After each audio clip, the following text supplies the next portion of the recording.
Nagpasalamat ang mga residente sa unom ka mga barangay sa Alabel, Sarangani Province nga nahimong benepisyaryo sa livelihood program sa DSWD.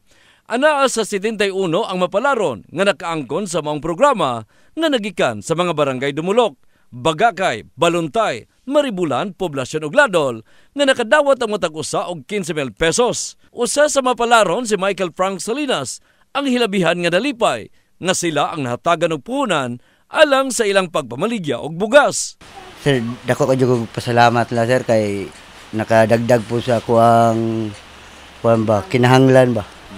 Nya usa pa gamay ra kay akong sweldo.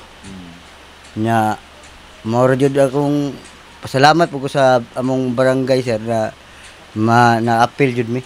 Sumala ni Salinas nga dakong tabang kanila ang maong hinabang nga makasugakod sa pang-adlaw-adlaw nila nga paginahanglanon. Ang isaad nako sila sir na kung unsa ilang gihatag sa kuha, akong itumanon na ipadayon jud nako ang ilang gihatag sa kuha para sunod tuig basta dag maapil pa ko. Ang punong barangay sa Ladol nga si Kapitan Abdon Blanco ang hilabihan usab nga nagpasalamat nga naapil ang 8 nga mga sakop nini sa maong programa. Lakip sa gipasalamatan sa kapitan ang DSWD og LGU nga wala nakalimtan ang ilang barangay sa maong hinabang. Minsahe na lang sa kapitan sa mga benepisyaryo nga ampingan og palambuon ang maong kapital nga alang sa ilang panginabuhian. Ako nga po kasalamat nato sa atong gobyerno.